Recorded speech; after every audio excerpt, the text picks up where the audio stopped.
E aí galera, tudo bem com vocês? Vamos aí para mais um giro de notícias sobre o Cruzeiro com questões importantes que têm movimentado o ambiente do nosso clube, que finalmente venceu. Meu nome é Emerson Araújo, esse é o canal 6x1. Desde o início eu peço para você deixar o like no vídeo, se inscrever no canal caso ainda não seja inscrito e usar os comentários para deixar a sua opinião sobre cada um dos temas. Lembrando que o vídeo é feito com o patrocínio do OneFootball, que é o maior aplicativo sobre futebol do planeta com mais de 20 milhões de downloads. Ele é totalmente gratuito, está disponível tanto para Android quanto para iOS e o link para você baixá-lo está aqui na descrição desse vídeo, beleza? Antes das notícias propriamente, eu me sinto na obrigação de responder a quem mandou um superchat durante a live de ontem, mas por causa da dificuldade técnica, a live caiu por um problema do YouTube, eu precisei fazer outra, mas alguns superchats ficaram no meio do caminho e eu não pude registrar a participação das pessoas na hora. Então eu vou fazer isso agora, vai ser quase um 6x1 responde, então vocês vão poder também ver qual foi o comentário das pessoas e eu respondo para vocês aqui agora. Vou tentar fazer isso de uma forma bem rápida, beleza? O Carlito Martins mandou $2 e falou que gostou muito da entrada do Kaká. Obrigado, Carlito, pela mensagem. Eu também gostei muito da entrada do Kaká, mostrou muita personalidade, a exemplo do Fabrício Bruno, que também fez um bom jogo, né? E isso foi muito bom porque grande parte da torcida do Cruzeiro tem o pé atrás com esses dois zagueiros, são muito jovens, mas jogaram muito pouco pelo profissional do Cruzeiro. Fabrício, Bruno e Kaká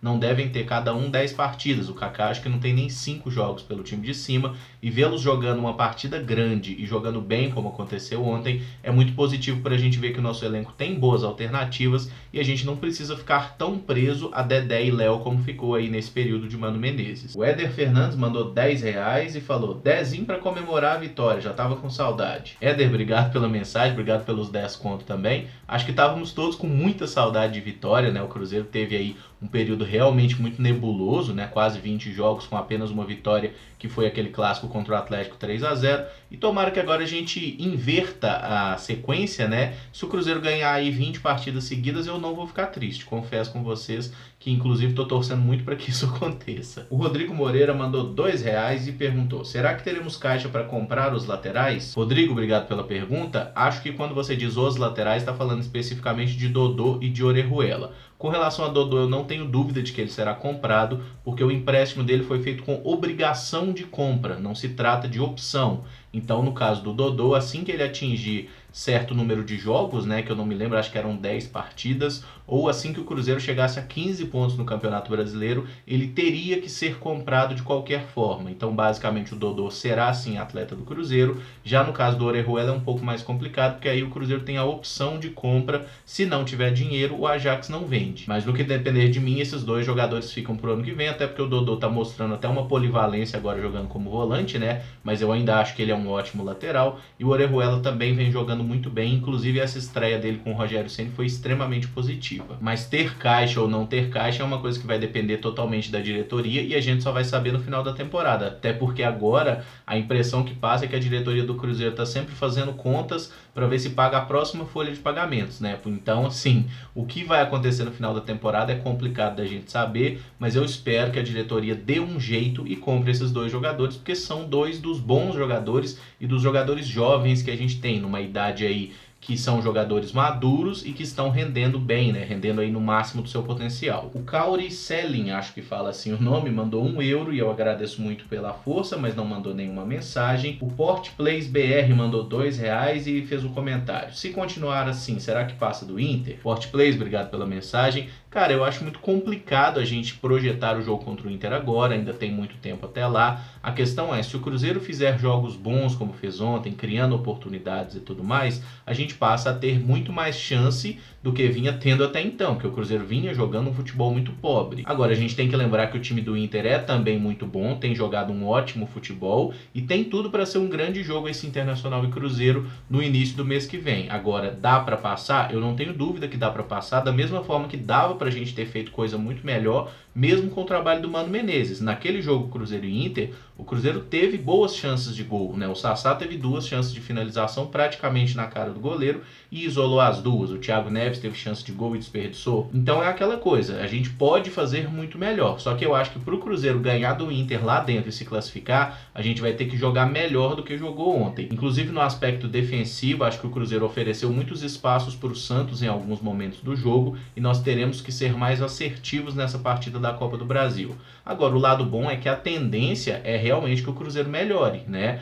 até porque foi apenas o primeiro jogo, menos de uma semana de treinamentos do Rogério Ceni, e o que a gente espera é que com o passar dos dias, dos treinamentos, os jogadores vão assimilando melhor as ideias, as formas de jogo, e assim o Cruzeiro vai se tornar um time melhor a partir de aqui. O José César mandou R$5 e falou: outro dia disse que o problema não era o Fred, que faltava a bola chegar. Dodô de volante, hein? Que ideia. Defende bem, boa saída e chega de elemento surpresa. José César, obrigado pela mensagem, pela contribuição. Eu acho que com relação ao Dodô, a gente viu muito pouco para saber se ele pode de fato ser um bom volante ou não. Mas é interessante a gente ver que o próprio Dodô, na entrevista após a partida, falou claramente que se o Rogério Ceni acredita que ele pode jogar ali, ele também acredita, né? E o Rogério Ceni pediu para ele jogar ali, falou até que definiu o Dodô como volante ao assistir aquela entrada dele nos minutos finais do jogo contra o Avaí. E agora é aquele negócio, com treinamento e adaptação, o jogador tende sim a melhorar. Eu acredito que o Dodô pode ser um bom volante e com certeza ele é uma opção melhor do que o Ariel Cabral por ali, até porque ele tem um condicionamento físico melhor. Agora, se você pergunta qual seria a minha escolha, eu acho que seria mais interessante a gente ter o Dodô na lateral esquerda, até porque o Egídio não tem passado confiança, e eu entendo que na função de volante a gente tem alguns jogadores interessantes e de bastante potencial. Um bom exemplo é o Ederson, que talvez poderia receber uma sequência agora, e é um jogador que eu acredito que tem tudo para dar muito certo aqui no Cruzeiro. E sobre o Fred, de fato, a questão da bola não chegar, dele atuar muito longe do gol, sem dúvida nenhuma é um problema.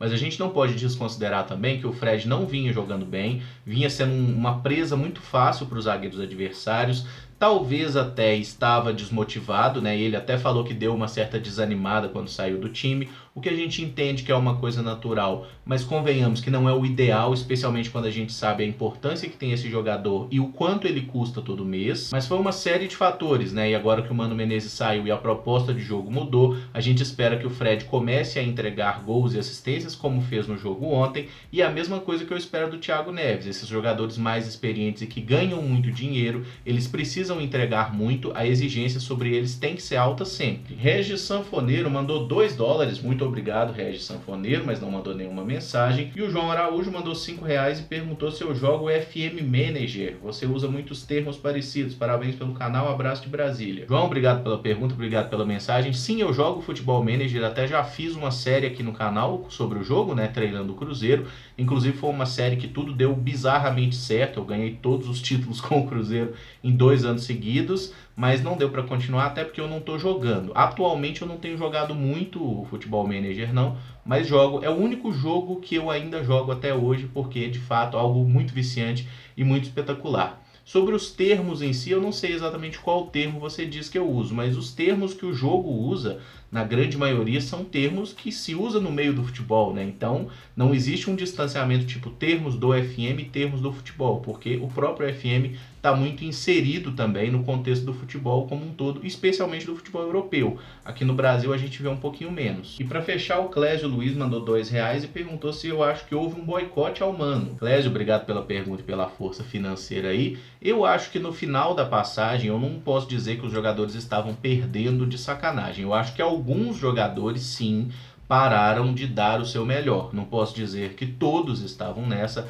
Acho que muitos desses atletas, inclusive, têm muita gratidão com o Mano Menezes, que o Mano Menezes trouxe eles para o Cruzeiro e ajudou muito a grande maioria desses jogadores a melhorar de alguma forma. Mas o grande problema é, os jogadores não estavam mais conseguindo executar aquilo que o Mano Menezes pedia, né? As coisas não estavam funcionando, os caras estavam sem confiança, os métodos de trabalho do treinador pareciam não conseguir mais extrair algo dos caras, e a impressão que dá é que, tipo assim, o ambiente nos treinos já não era o mesmo, o ambiente nos jogos já não era o mesmo, os caras entravam em campo sabendo que o time ia jogar naquela mesma postura, e entendo que talvez tenha se perdido um pouco do prazer do cara de jogar futebol, e isso é uma coisa que, se o jogador tá em campo não querendo estar em campo, alguma coisa está errada, porque é uma premissa básica do jogo de futebol você gostar do que está fazendo. Mas é aquele negócio, eu acho que a gente não consegue afirmar categoricamente que houve um boicote intencional, mas de certa forma, por bem ou por mal, por querer ou sem querer, a gente pode dizer que houve sim um boicote, porque os caras simplesmente pararam de jogar.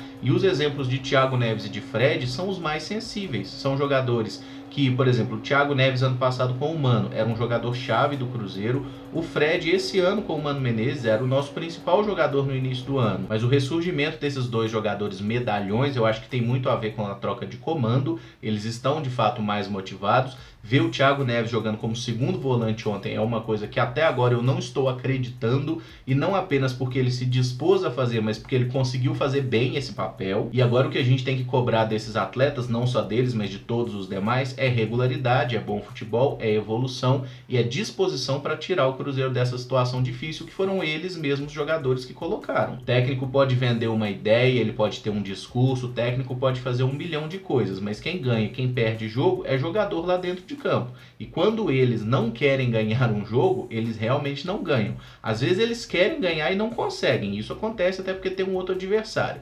Mas se os jogadores entrarem em campo de sacanagem, meu amigo, não tem quem salve. Eu não sei se vocês repararam, mas eu já falei muito sobre o jogo de ontem respondendo essas perguntas, né? Até porque tá tudo dentro de um mesmo contexto. Mas falando sobre a entrevista do Rogério Ceni especificamente, algumas das coisas interessantes que eu achei é que ele falou, primeiramente, que foi a primeira vez que a torcida do Cruzeiro não o vaiou no Mineirão, o que já deu aquela quebrada de gelo ali no início da entrevista, até mesmo com os jornalistas. Falou muito bem da presença da torcida, elogiou essa postura também durante o jogo, falou muito bem dos atletas, disse que pediu desculpa ao Egídio por causa da substituição ainda no primeiro tempo, mas que era uma questão tática, que ele não gosta de fazer substituição no primeiro tempo, mas era necessário. E aí não tem como a gente não fazer o paralelo, né? Se fosse Mano Menezes no comando, o adversário perde um jogador com 1 minuto de partida, Mano Menezes iria tirar um homem de defesa para botar um atacante no primeiro tempo? A gente sabe que certamente não. Se ele fizesse essa mudança, seria ali nos 20 do segundo tempo, né? E aquela coisa, o Rogério teve um bom timing na mexida, deu muito certo, porque os jogadores mostraram em campo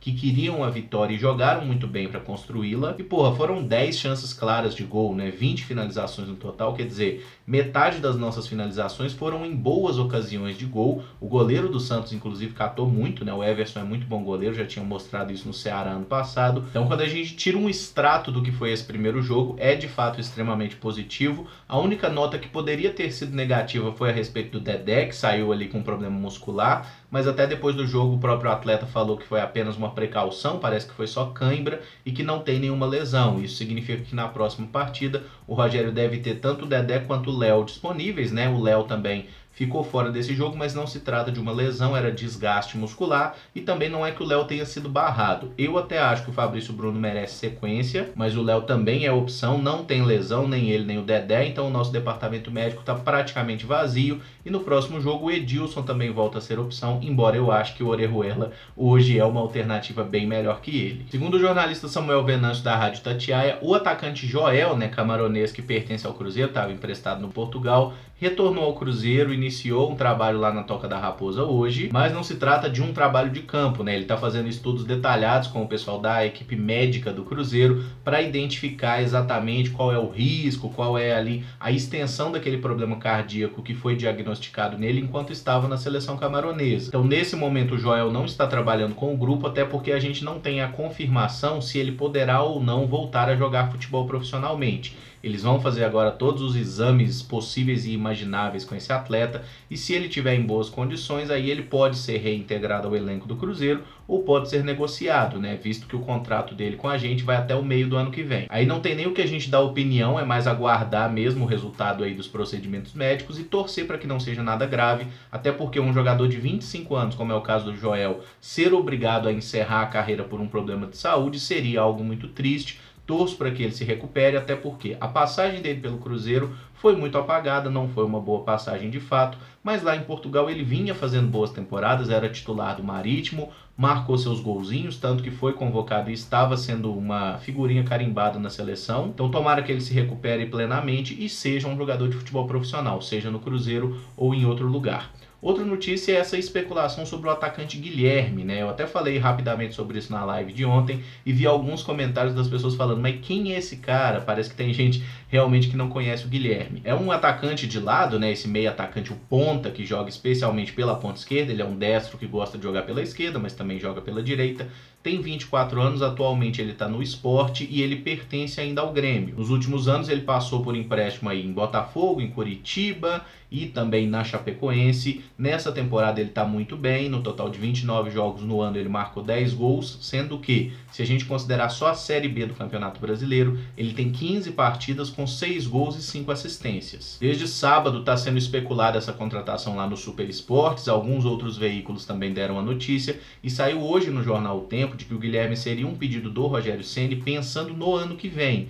Então, provavelmente, se for para o Guilherme chegar no ano que vem, eu acho que passa a ser uma opção razoável. Pensando nesse ano, eu não acho que seja uma contratação necessária, porque a gente já tem alguns jogadores que fazem essa função de meio atacante de lado e alguns que nem tiveram muitas oportunidades até agora. Considerando que o Rogério não vai mais usar o Robinho como meia direita, inclusive falou na coletiva de ontem que o Robinho, para ele, é bem qualificado para jogar na função de segundo volante. O Cruzeiro tem aí Pedro Rocha, Marquinhos, Gabriel, que foram titulares ontem, o próprio David, que também fez uma boa partida, tem o Wellington, que subiu recentemente da base, tem o Maurício, que também pode jogar pelo lado. Enfim, o Cruzeiro tem algumas boas opções, jogadores de velocidade, mas eu entendo que o Guilherme pode ser uma boa opção para 2020, porque a gente sabe que a permanência do Pedro Rocha no Cruzeiro no ano que vem é muito improvável, para não dizer que é impossível, né? O valor fixado para a compra dele é de 10 milhões de euros, pelo que foi noticiado, e o Pedro Rocha não vale nem 5. Ele é um jogador que está até fazendo uma boa temporada, está sim nos ajudando. Ontem, por exemplo, é ele que recebe a bola e consegue gerar a expulsão do jogador do Santos ainda no primeiro minuto, mas o Pedro Rocha é um jogador que tem muito problema na tomada de decisão, e pagar 10 milhões de euros por ele, eu acho que nenhum clube que tiver dinheiro sobrando, tipo um Palmeiras ou um Flamengo da vida, vão pagar. Cruzeiro que está vendendo almoço para comprar a janta, então piorou. Então, assim, é totalmente fora de cogitação trazer esse atleta em definitivo, e aí pode ser que o Guilherme sirva como uma opção para compor o elenco. Neste cenário, é fato que ele está sim fazendo uma boa temporada lá pelo Sport, é um dos principais, se não for o principal nome da Série B do Campeonato Brasileiro desse ano, e isso me chama a atenção positivamente, que o Rogério Ceni parece já estar de fato planejando o Cruzeiro 2020. É claro, tem muito trabalho para ser feito esse ano, o Cruzeiro é um time que vive dificuldades, a nossa situação no Campeonato Brasileiro ainda é muito grave, a gente está na beira da zona de rebaixamento, mas o Rogério parece ter vindo para cá pensando de fato em uma montagem de time a médio e longo prazo. E quando a gente fala dessa diretoria do Cruzeiro, né, gastando horrores aí, um dinheiro que não tem para tentar ser campeão em cima da hora, é interessante ver esse pensamento do Rogério um pouquinho à frente,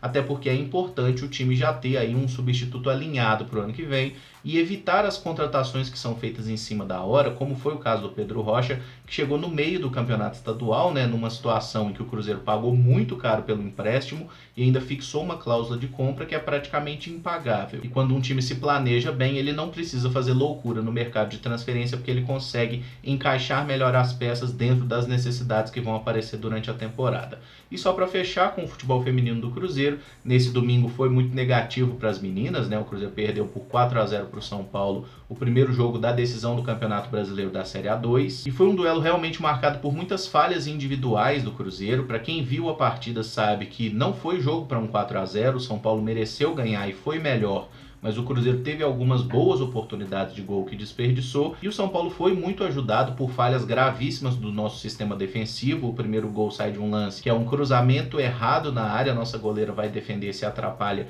e acaba entrando dentro do gol ela com a bola, né? Acho que nem ela entrou, foi mais a bola mesmo. O segundo gol é uma rebatida errada, que a jogadora do São Paulo acerta um chute extremamente feliz de fora, e os dois últimos gols vieram em bolas lançadas na área, que a defesa não se comportou bem. Então o Cruzeiro falhou muito no momento que não podia e contra um adversário que não podia. O São Paulo é um time que, se eu não me engano, não perdeu nenhum jogo no ano, é uma equipe com mais histórico de futebol feminino que o Cruzeiro, é uma equipe que tem muito mais investimento. Por exemplo, o São Paulo não tinha ontem em campo porque está lesionada, mas o São Paulo é o time onde joga a Cristiane, e sem dúvida nenhuma é uma das melhores jogadoras da história do futebol feminino do Brasil, ainda hoje, que está um pouquinho mais velha, mas ainda mete muito gol, e a gente viu há poucos meses atrás na Copa do Mundo, ela foi artilheira da seleção. O que é muito importante é que a torcida do Cruzeiro não se leve por essa derrota e considere que o trabalho não foi bem feito. As meninas vinham muito bem, foram 10 vitórias seguidas, já cumpriram completamente os objetivos dessa primeira temporada do Cruzeiro no futebol feminino. A gente subiu para a primeira divisão e essa derrota foi aquele tapa na cara para acordar, para ver que tem muita coisa para melhorar para o ano que vem, precisa provavelmente